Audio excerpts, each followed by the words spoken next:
you just said, and it's true. Most hosts that do this kind of thing, and I know because sometimes I'm guilty of this, they just assume that all of their listeners know everything that they're talking about. And they go straight in deep from the beginning. You can't do that. And what I have always tried to do here on Fade to Black, and I don't always pull it off, but I try to, I have 2.5 hours with a guest. I try to, in that first segment, to start with the basics. What is it that we're talking about? Let's start there, because this audience is just too big, where most of the audience knows what's going on. A lot of them do. A lot of them don't. There is a big chunk of people out there that have never heard of Bob Lazar, that have heard Roswell, but they don't know this. And if you're going to go and jump into something, sometimes you just need to do a little refresher course. Let's go back to UFO 101. Start there. What is it that we're talking about and why? And then start to go deep. But you just can't, there's a 12-foot end of the pool, and it's marked for a reason. Right? You start at 2 feet. You start at the 3 feet and wade in, and then eventually get down to the part where you need to learn and know how to swim, right? And that's really the case. Let's go back to the phones. Hi, you're live on Fade to Black. Who's calling? Hi, my name's Sherry. How are you tonight? I'm doing good, Sherry. What's on your mind? Say hi to Christina. Hi, Christina. What's on your mind, Sherry? I know I can't hear. Yeah, that's okay. So, just what you were just saying actually told me I guess I better, I'll try to jump in about maybe 6 feet in. Okay. Okay, so we all know about, like, neurotechnology, and I'm talking about, like, we're going to go with the alien thing, and I'll say, like, Stephen Greer, and I don't know if anyone knows about the Sandia aliens, but if you look into, like, the Sandia, there's Neuralink stuff and CGI stuff and Sony, and okay, so I'm prefacing with that. And now I'm going to go on with what I want to say. I just need to get it out of my system, basically. This has to do with the Mandela effect. For me, the 1980s band Warrant, the name changed from being spelled WARRENT to ANC at the end, which is really interesting. But what I really want to point out is, if it's possible that we live in a simulated reality that's, like, coded, like maybe some big events that happen and stuff are, like, helping to lock in certain timelines. And here we go. So Jani Lane from Warren died on 8/11/11 in room 118. He was 47 years old, which was an 11 also. I was going to go stay there on that date, looked up the hotel. This Comfort Inn's name has been changed to the 818 Ascend Hotel. Jani Lane was found with a note in his pocket that said, "I am Jani Lane." However, if you research deeply, he was born John Kennedy Oswald. What? Interestingly, no, yes. Sherry, no. You know, I knew Jani pretty well, and I knew him a little bit.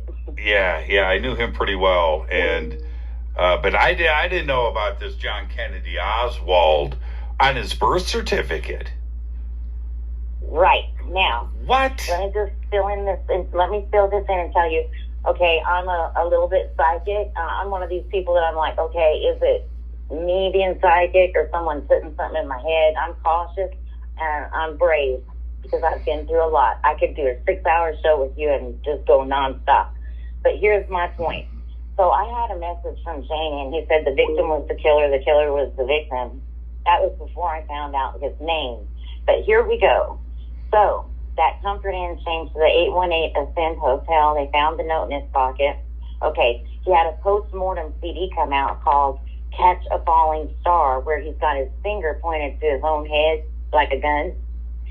And he also has an unreleased postmortem album titled Jabberwocky. Mm-hmm. In Lewis Carroll's Alice in Wonderland book, Alice could only read the book with the with a mirror.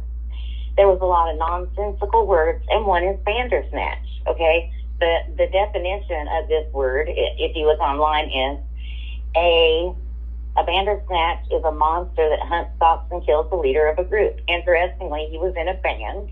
I just believe there was a spirit attached to him, and it was maybe a sacrificial thing to help the band do better now or something, to cause him to have these alcohol problems. You know, they call alcohol spirits, okay? Here's the thing. I took the Jabberwocky music. I reversed the first one, and I can email this to you. What's interesting is it ended up being number 74 on my recordings, on my thing randomly. I just noticed this, which is 11. The clip I cut accidentally is 1 minute. Is like 18 seconds long. And it was on July 18th that I had did it. But anyway, backwards he says, I have respect for those with eyes to see, and I knew you'd help me. And that's why I came on here tonight, just because I wanted to tell some of the stuff that here. So here we go. I'm almost done. I don't want to take up too much time.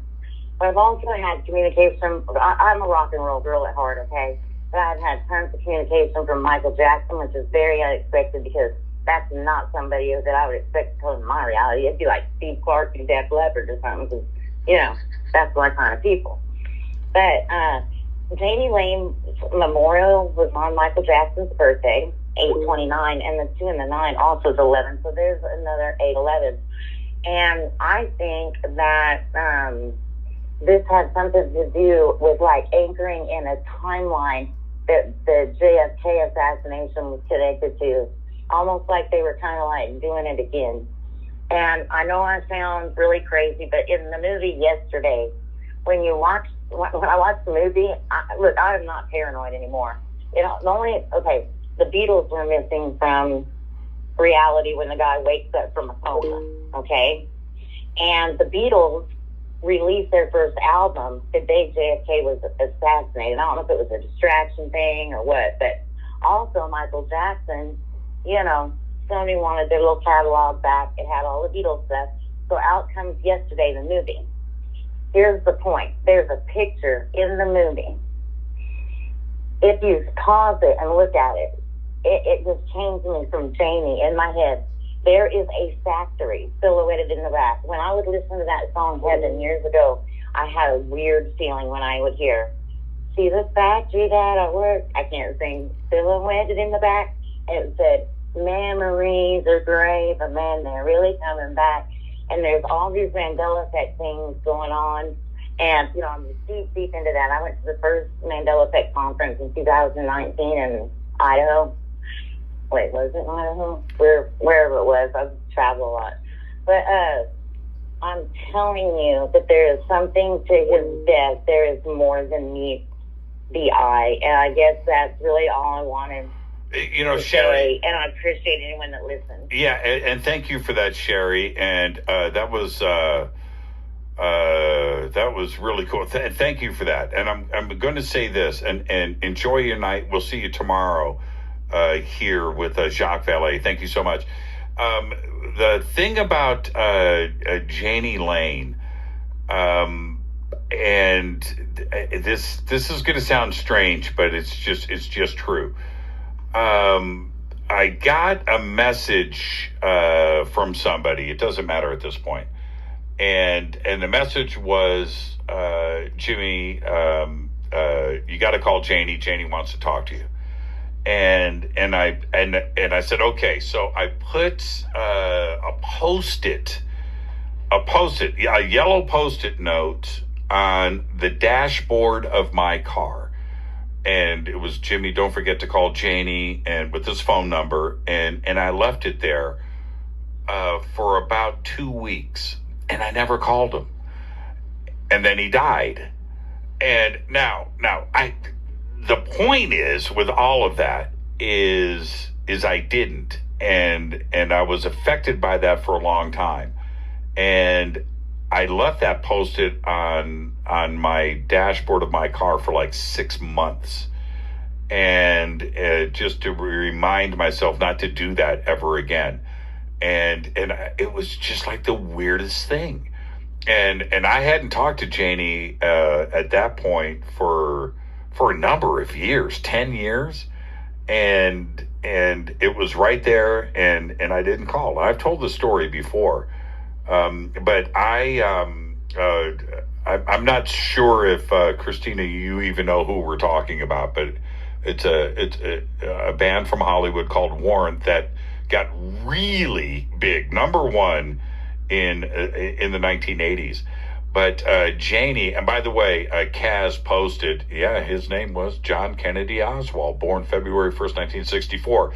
The first time that I saw Jani sing, I've said it many times, I said to myself, this guy's got it.